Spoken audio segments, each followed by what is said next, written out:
سلام الله عليكم مشاهدينا الكرام. نشرة الأخبار من الأولى، إليكم العناوين. أمطار عاصفية بعدد من جهات المملكة تخلف ضحايا بإقليم قلميم.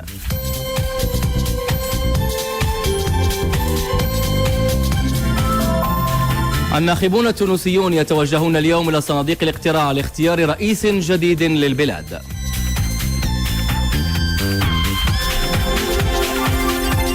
مسابقة في الرسم مبدعوها أطفال حي سيدي مومن في الدار البيضاء.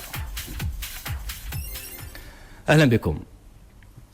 اليوم تم انتشال جثث 3 أشخاص فيما آخرون في عداد المفقودين نتيجة سيول جارفة بواد تمسولت شرق مدينة بويزكان بإقليم قلميم.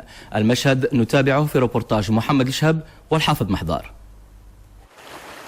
تم اليوم انتشال جثث 3 أشخاص فيما اعتبر 18 آخرون في عداد المفقودين نتيجة سيول وادي تمسولت على بعد 6 كيلومترات شرق مدينة بويزكان بإقليم قلميم. الضحايا كانوا على متن عربة تقلهم عندما باغتتهم سيول هذا الوادي. وقبل قليل أدت سيول وادي تالمعدرت على بعد 15 كيلومتر شمال مدينة قلميم إلى جرف 3 سيارات أجرة كبيرة، حيث لا يزال أكثر من 10 أشخاص في عداد المفقودين، فيما تم إنقاذ شخصين آخرين. السلطات المحلية لقلميم تنبه مستعملي العربات في هذه المسالك إلى اتخاذ الحيطة والحذر نتيجة السيول التي تعرفها المنطقة بسبب قوة التساقطات المطرية. هذه السيول أدت إلى قطع الطريق الوطني رقم 1 على مستوى وادي تالمعدرت الرابطة بين شمال وجنوب المملكة. الأمطار العاصفية ستتواصل بقلميم وسمارة السزاق طاطا ورزازات ومناطق أخرى إلى حدود مساء اليوم. ويوم أمس فاقت نسبة الأمطار العاصفية التي تشهدها العديد من جهات المملكة 48 ملم في أكادير، وتسببت في تكون سيول جارفة وانهيار عدد من المنازل وإلحاق أضرار بأخرى وقطع بعض المحاور الطرقية بسبب ارتفاع منسوب مياه الوديان في مناطق أخرى. وضع تتابعه عن كثب لجان اليقظة التي قامت بإقليم الحوز بإخلاء سكان المنازل الواقعة قرب الأودية كإجراء احتياطي.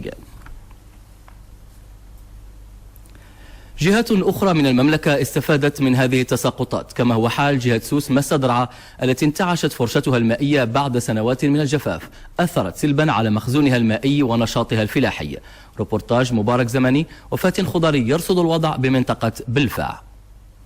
أثبتت سماء منطقة سوس من جديد أن مع العسر يسرا، فبعدما كانت جميع المؤشرات تشير إلى الوضع الخطير للموارد المائية بالجهة، جاد الرحمن بصيب نافع روى الخلق والأرض وأحيا أملا كادت تخبو بفعل طول الانتظار. مزيانة زعما البرج غادي يدخلوا الماء مزيان بخير الحمد لله. الناس غادي يحرتوا الماء ان شاء الله، البرج غادي يعمر، الفلاحه غادي يفلحوا، الكسيبه غادي تتنفس شويه، غادي تغلى الربيع ديال الكسيبه يكون ما يتكال. القضيه نطلبوا من الله تبارك وتعالى، شكرنا الله وحمدنا، القضيه زينه بخير.